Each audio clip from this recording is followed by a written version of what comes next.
Welcome to another exciting edition of Off the Clock, a new YouTube channel I have on my YouTube where we break down 4 topics in a nice quick manner to get you in and out of here, because maybe you're watching this on break and while you're off the clock to get your information in quickly. And on my left, the one, the only Zubaz.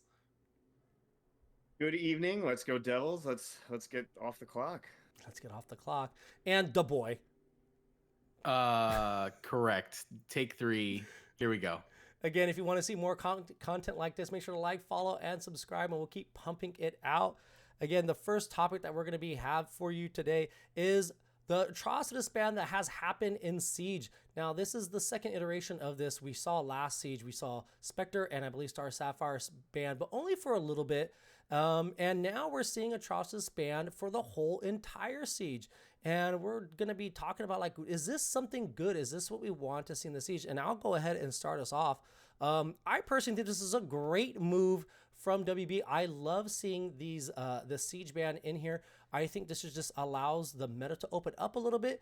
Like I said, you're going to be seeing, we're seeing a lot more Manhunter. We're seeing Aquaman show up. And even though that those tunes were kind of coming off the heels of that, it's just nice to see something new in Siege. That it's not Atrocitus Supergirl just coming in and mowing everything down, because Siege was getting pretty stale and boring. And I would even go as far to say I would love to see even more tunes banned, not just one, but a bevy of tunes being banned, and that list will show up every month, and it'll be something else to look forward to, because I think that would really shake up the meta. You're going to see people going out there and using all their different tunes, really flexing out what they can do. And sometimes a lot of these bonus tunes aren't able to be used because of some of the these, like Atrocitus Supergirl. You're running Atrocitus Supergirl Brainiac and one bonus tune, and you're not seeing all the bonus tunes in action. So I think, again, more bans, keep it going. Let's open up the meta in Siege. Yeah, I agree. I'm going to hop off that last point. I think some of the negative reaction, which, by the way, I think it is a vocal minority that actually is opposed to the Atrocitus ban. I think, for the most part, I think it has been very well received. Their argument, their complaint is like, I've invested in a tune that I can't use now.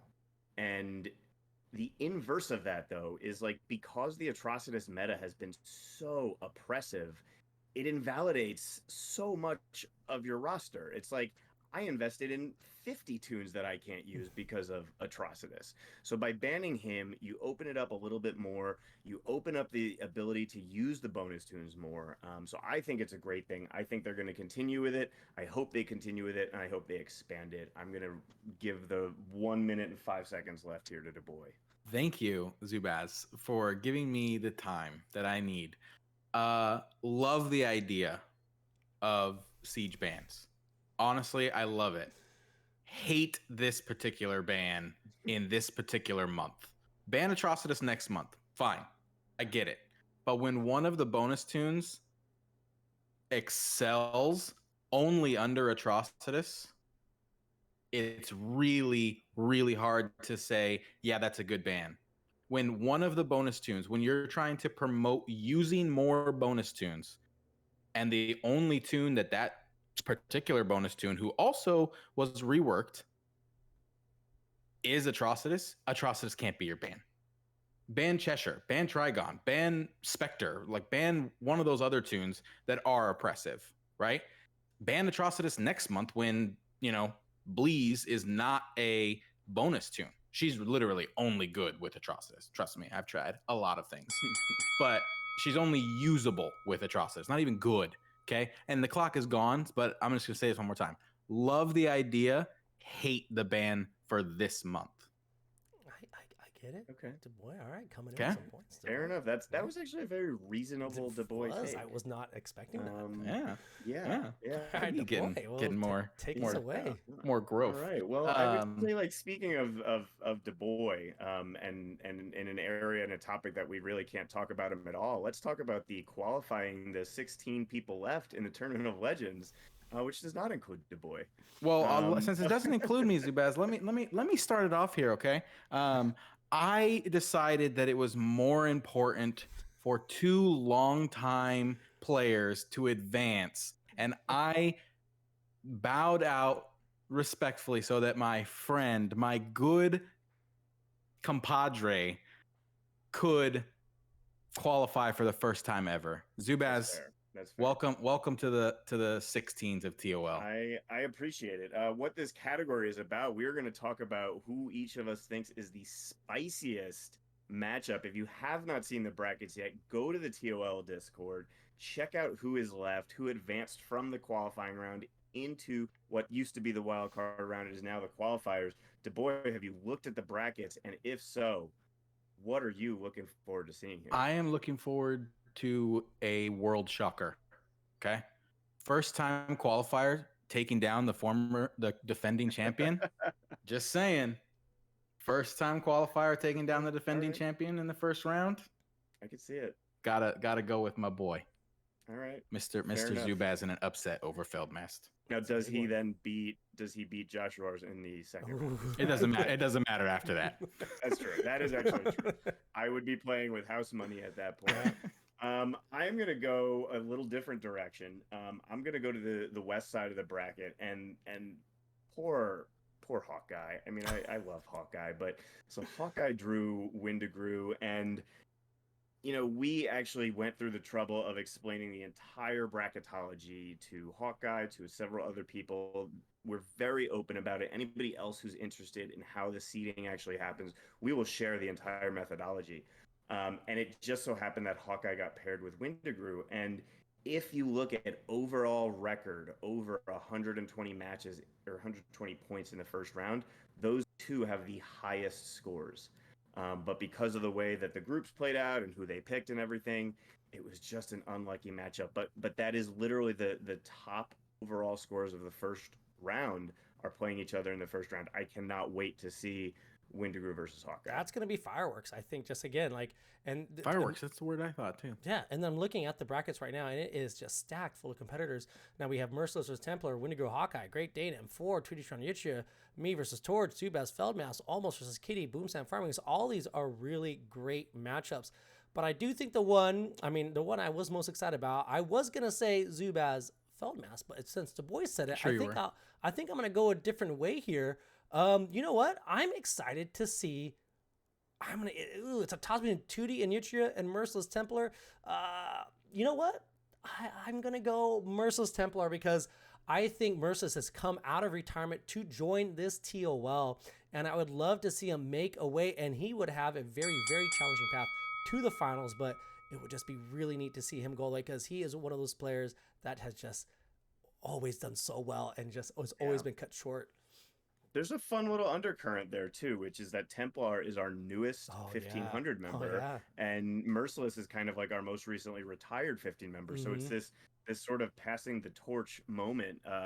Who's going to take it? I'm very excited for that as well. These young guns stack up to the old dogs, I have one more point about the TOL 16s. I know the clock has ran out, and I'm sorry for going over. We're working overtime on this one, okay? Former 1500 member leaves the 1500, scores his worst qualifying score ever. Just saying. Is that a storyline? Is the 1500 the premier PvP alliance? Don't know. DaBoy, you want to talk about this next topic for us? All bugs should be fixed. I believe the topic is, should all bugs be fixed? Should the good bugs be fixed? Should the bad bugs be fixed? Should the bugs that like Hawk Girl be fixed? Yes. If the game is not working as intended, it should be fixed.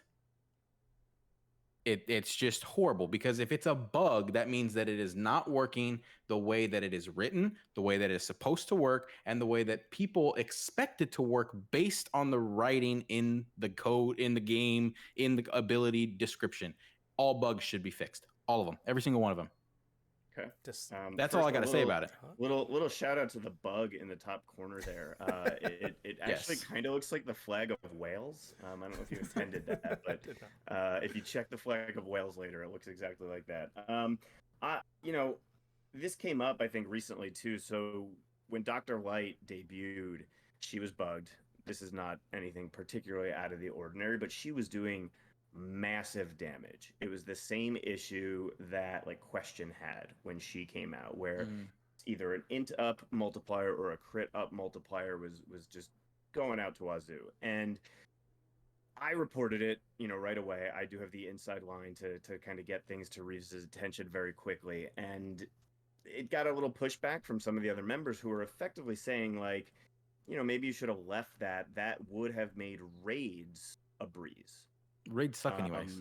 And that's the thing is, I think yes, you can look at things in a vacuum and say, okay, raids would be easier, but is that worth ruining this entire month of Siege for one raid potentially? Like, No. I'm of the opinion that like yes, we should fix all bugs, not just because we want the game functioning as it's intended, but also like every bug seems to implicate another.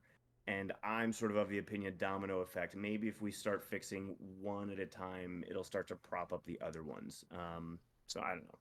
Josh, what do you think? Take it away, Josh, because your face said that you disagree with us. I think not all bugs should be fixed. I think there's good bugs and bad bugs. I think I look at Lex. I think about Lex Survivor Suit. He had a bug where it would lay down the buff immunity, even if it missed.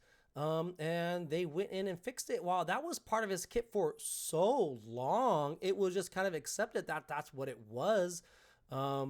And I think going in and fixing that over some other bug, I think that was just kind of silly. I don't think it needed to be done. I don't think, I think there are some bugs that make Toons much more manageable. I do think the Trigon bug was beneficial. I think it balanced out the character. And I think when you have these kind of happy accidents where a bug goes in and makes the game more balanced, more fair, more enjoyable, I think I think you should just leave it as be. It is it just to me. Then change the wording. Sure, go and change the wording, make it done. And I don't care if people spent money on the game. It's an electronic game. Spending money in this game, you risk something being changed or rework. Look it back to Superman. Mm-hmm. When Superman got reworked, it was a completely different kit. People bought him onto RB5 before, and you just accept it for what it is. You can't get mad at that. But I think if a beneficial bug is there that makes the game more fair, balanced, and enjoyable, it's a happy accident. And you should just let sleeping dogs lie. I think go after the bugs that really matter. The ones that are good for the game, just take the effort that you would put into fixing the bug into just changing the text. You're right, DaBoy. You agree with me then. Lex Luthor. Right. On that part, sure. Lex Luthor should say applies debuff immunity, parentheses, always. Can't miss. Or just Always. All right, let's look at that next topic. This is a fan topic. I'm going to say fan. I'm going to say a fan topic sent in to us in the comments. And the topic is most underrated from each affinity. So there's one toon from each affinity that you think is most underrated in the game. And we decided to break this up. We'll each take an affinity. I suppose I can start this off. And I was given the choice to have the physical affinity. So I'm going to be looking at the most underrated toon that is the physical underrated toon. And my first knee-jerk reaction would have been Huntress. I think she's so often overlooked and not played with. But I think that talk has been happening so much that people kind of no longer consider underrated. I think enough people know the power of Huntress. But I will say there's a new red toon that has dramatically caught my eye and almost made my TLO roster just at the last second just because I wasn't comfortable enough playing with them. And that is Arsenal. I believe Arsenal just made an evasion team shine so much. And if what I think is going to be happening with Monkey Prince, I think people are going to see the light on Arsenal and he will no longer be underrated. And he's going to be bopping people left and right because at any time you miss on your team, the enemy misses at you, he hits them with a shot, and that could be a buff shot. And so I'm going to put my stamp on Arsenal as the most underrated red in the game. I like it, and that matchup that lineup works. I have been running Arsenal and Monkey Prince in PvP. I went ahead and actually bought some of those packs to get Monkey Prince usable, and he's fantastic. Together, they are amazing. So I think that's a great call. I'm going to take Mystics as expected by most here, probably, and I'm going to shine a light on somebody who I think is getting a little bit of attention this month because for, I think maybe the second or third time, he is a Siege bonus toon, and that is going to be Deadman. I have him RB5. I've always known him to be fantastic, but for what he can do, oh man, I mean, one of the favorite things in the game to do is to send Deadman into anybody else that has a double pop basic, and you get that quad pop, and he goes berserk. You can send him into Etrigan. You can send him into an Aqualad, into anybody who strikes twice with their basic, and they're going to get eradicated from the map. He steals things. He has a lot of moves that don't do damage, so they won't trigger an Azrael or a Taunter or something like that. So I'm going to go Deadman here. I think he could get a lot of attention. I think he might even have a sale coming up based on that recent video that I watched that you guys did about the monthly sales. Yeah. So invest. DaBoy, take it away. Real quick to your point, Zubaz, have you ever tried a Deadman with a Supergirl and or Star Sapphire under a Dark Side lead? They go 6 times. It's pretty wild. They just kill everything. Pop. Yeah. Yeah, sex pop. For the energy, most people are probably gonna expect me to pick a lantern, but I'm not. I think the most underrated green toon is Mr. Miracle. There, I said it. I can't with it. I think Mr. Miracle. He gives you true sight, gives you awareness, throws buffs back, or debuffs back. Crazy good energy toon. If you don't have him, you probably should get him.